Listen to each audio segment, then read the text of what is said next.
નમસ્કાર દર્શક મિત્રો, લોકસત્તા શોમાં આપણું સ્વાગત છે। હાલ તો સમગ્ર દેશમાં દશેરાની તૈયારીઓ ચાલી રહી છે। દશેરા એ સમગ્ર ભારતમાં ખૂબ જ ઉત્સાહ અને ઉમંગથી ઉજવાતો તહેવાર છે। આ દશેરા પર આપણે ભગવાન રામની પૂજા કરીશું અને રાવણના પુતળાનું દહન કરીશું।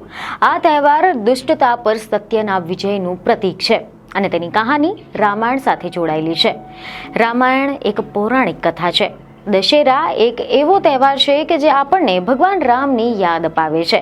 જો કે રામાયણની સાથે સંકળાયેલા સ્થળો જેમ કે રાવણનો કિલ્લો અને અશોક વન આપણને આ પૌરાણિક કથાના મહત્વ અને બોલતા પુરાવા દર્શાવે છે।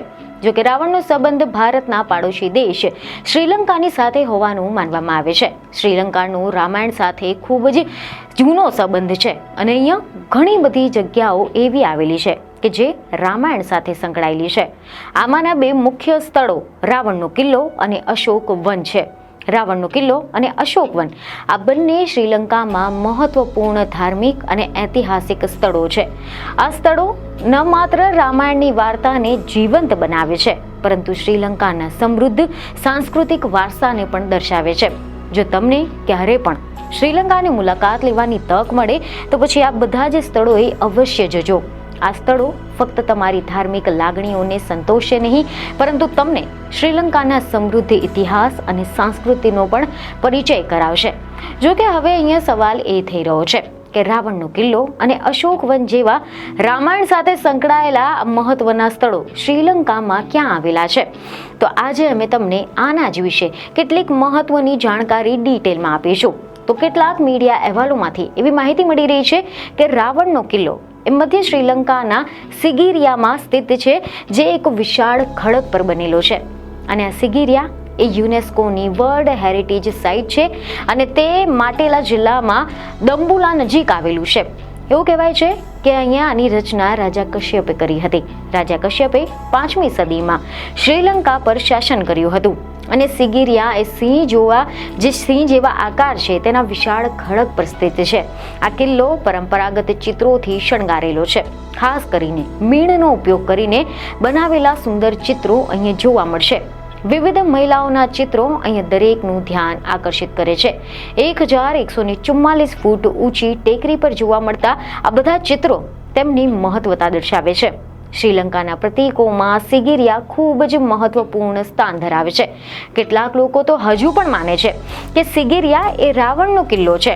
મહાકાવ્ય જે રામાયણને પ્રતિબંધિત કરતા ઘણા બધા સ્થળો શ્રીલંકામાં આવ્યા છે। રામ અને રાવણના નામો દર્શાવતા ચિહ્નો દેશના મોટાભાગના સ્થળોએ મળી શકે છે, જેમાં ઉત્તરીય પ્રાંત, પૂર્વીય પ્રાંત અને પહાડી પ્રદેશોનો પણ સમાવેશ થાય છે અને આમાં શ્રીલંકાની તમિલ વસ્તી કેન્દ્રિત છે। રામાયણ અનુસાર નુવારા એલિયાને અશોક વનનું સ્થળ માનવામાં આવે છે કે જ્યાં સીતાજીનું અપહરણ કર્યા બાદ રાવણે તેમને કેદ રાખ્યા હતા। આ સ્થળ એ નુવારા એલિયા શહેરની બદુલા જતા રસ્તા પર આવેલું છે અને આ વિસ્તાર નુવારા એલિયા શહેરની 5 કિલોમીટર દૂર આવેલો છે। રામાયણ અનુસાર સીતાજીને છુપાવીને રાખવામાં આવ્યા હતા। તે સ્થળની મુલાકાત હનુમાનજીએ લીધી હતી અને તેમને સીતાજીને પહેલીવાર અહીંયા જોયા હોવાનું કહેવાઈ રહ્યું છે। વિશ્વમાં આ એકમાત્ર સ્થળ કહેવાય છે કે જ્યાં સીતાજી માટે મંદિરનું નિર્માણ કરવામાં આવ્યું છે અને એ મંદિરની આસપાસ અશોકના જે વૃક્ષો છે તે પણ જોઈ શકાય છે।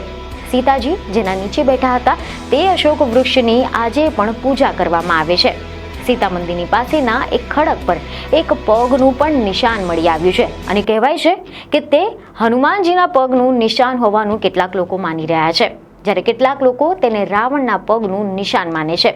જો કે અહેવાલ એવા પણ સામે આવ્યા છે કે રાવણ બોર્ડર ધોધ શ્રીલંકાના ઉવા પ્રાંતમાં આવેલો છે કે જ્યાં રાવણ બોર્ડર વેલાયાવાના જે મેઇન રોડ છે તે બોર્ડરની વચ્ચે આવેલો છે। તે મુખ્ય માર્ગ પરથી પણ જોઈ શકાય છે અને આ ધોધ રામાયણ સાથે પણ સીધો સંકળાયેલો છે, કારણ કે સીતાજીનું અપહરણ કર્યા પછી રાવણે તેમને આ ધોધની પાછળની એક ગુફામાં છુપાવી દીધા હોવાનું કહેવાઈ રહ્યું છે। એવું પણ કહેવાય છે કે શ્રીલંકાના પર્યટન સ્થળોમાં આ ધોધ ખૂબ જ મહત્વપૂર્ણ સ્થાન ધરાવે છે। રાવણનો જમીનની નીચે આવેલો કિલ્લો પણ અહીંયા હોવાનું કહેવાઈ રહ્યું છે। એવી જ રીતે ત્રિકોમાલીમાં જે ત્રિકોમાલી જિલ્લા છે તેમાં શહેરમાં સ્થિત તિરુકોનેશ્વર મંદિરમાં પણ રામાયણ સાથે સીધું સંકળાયેલું હોવાનું માનવામાં આવે છે। અને આ ત્રણેય બાજુથી સમુદ્રથી ઘેરાયેલું છે અને મધ્યમાં એક વિશાળ પર્વત આવેલો છે. તિરુકોનેશ્વરમાં મંદિર આ પર્વત ઉપર આવેલું છે. શ્રીલંકા પર શાસન કરનારા રાવણને આ મંદિર સાથે સીધો સંબંધ હોવાનું પણ કહેવાય છે. અહેવાલો મળી રહ્યા છે કે કેટલાક લોકોનું કહેવું છે કે સીતાજીના અપહરણ માટે જેનો ઉપયોગ કરવામાં આવ્યો હતો તે પુષ્પક વિમાનને શ્રીલંકામાં જે સ્થળે ઉતરાણ કર્યું હતું તેને પણ મહત્વપૂર્ણ પર્યટન સ્થળોમાંથી એક માનવામાં આવે છે. અને આ સ્થળો ખાસ કરીને પર્વતીય વિસ્તારોમાં જ જોવા મળે છે અને દક્ષિણમાં પણ જોવા મળે છે. શ્રીલંકા ટુરિઝમ ઓથોરિટીની માહિતી સૂચવે છે કે શ્રીલંકાના શક્તિશાળી શાસક ગણાતા રાવણની કથા કહેતા 50થી વધુ સ્થળોને સાચવવામાં આવ્યા છે, જેમાં શ્રીલંકામાં ચોલાનો સતત શાસનને દર્શાવતા ઐતિહાસિક સ્મારકો આજે પણ આ દેશમાં સૌથી મહત્વપૂર્ણ પ્રવાસન આકર્ષણો પૈકી એક બની રહ્યા છે. મીડિયામાંથી એવા અહેવાલો છે કે ચોલા શાસકોની નિશાનીઓ ખાસ કરીને અનુરાધાપુરા અને પોલાનારુવા વિસ્તારમાં જોઈ શકાય છે. ખાસ કરીને ચોલાઓ દ્વારા નિર્મિત શિવ મંદિરો ખૂબ જ મહત્વપૂર્ણ સ્થાન ધરાવે છે. એવી જ રીતે શ્રીલંકામાં બૌદ્ધ મંદિરો અને ઇમારતો પણ સીમા ચિહ્નો તરીકે સારી રીતે સચવાયેલા છે. શ્રીલંકાની મુલાકાત લેતા પ્રવાસીઓ આ ચોલા શાસન વિશે જાણવા માટે પોલોનારુવામાં અનુરાધાપુરની મુલાકાત લે છે. ઇતિહાસકારો કહે છે કે ચોલાઓએ શ્રીલંકા પર આક્રમણ કર્યું હતું અને અનુરાધાપુરા કબજે કર્યું હતું. તેમના શાસન દરમિયાન પોલોનારુવાને રાજધારી બનાવ્યું હતું અને આવામાં ઐતિહાસિક જે આ પુરાવા છે તે પુરાતત્વ વિભાગે હજી પણ સાચવી રાખ્યા છે અને તેને પ્રવાસન આકર્ષક જાહેર કર્યા છે. આના ઉપરાંત પ્રવાસન ઉદ્યોગમાં પશુ અભયારણ્યો પણ ખૂબ જ મહત્વપૂર્ણ ભૂમિકા ભજવે છે. આ અભયારણ્યોમાં સફારી વાહનો વડે પ્રવેશ કરી શકાય છે. અહીંયા પ્રવાસીઓ હાથીઓને ખૂબ જ નજીકથી નિહાળી શકે છે. હાથીઓ ઉપરાંત શ્રીલંકામાં દુર્લભ પ્રજાતિના ચિત્તાને પણ નિહાળી શકાય છે. શ્રીલંકાના ઉત્તરીય, પૂર્વીય અને પર્વતીય પ્રદેશોમાં તમિલોની ઓળખ દર્શાવતા અનેક પ્રવાસન આકર્ષણો જોવા મળે છે. તમિલ વિસ્તારની બહાર પણ તમિલો હોવાના કેટલાક વિશેષ ઐતિહાસિક પુરાવાઓ પણ સામે આવ્યા છે. જોકે એશિયાના સૌથી વધુ લોકપ્રિય પર્યટન સ્થળો પૈકી એક છે શ્રીલંકા, જે ચારે બાજુ સમુદ્રથી ઘેરાયેલું છે અને આ શ્રીલંકાના કુદરતી સૌંદર્યનો દેશ છે. શ્રીલંકા એક એવો દેશ છે કે જ્યાં તમામ પ્રકારની આબોહવા અનુભવી શકાય છે, જેમાં ગરમ પ્રદેશો, ઠંડા પ્રદેશો અને તટસ્થ આબોહવા ધરાવતા પ્રદેશોનો સમાવેશ થાય છે.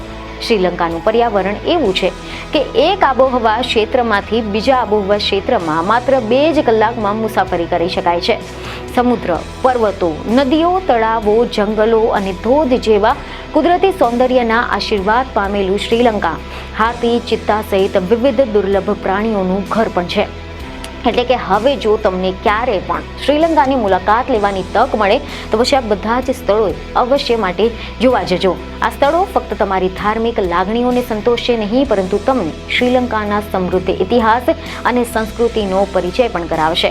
તો આશા છે કે આ માહિતી તમને યોગ્ય લાગી હશે, જેથી અમારા વિડીયોને લાઇક અને શેર જરૂરથી કરજો. બીજને ખબરો સાથે ફરી મળીશું. ધન્યવાદ.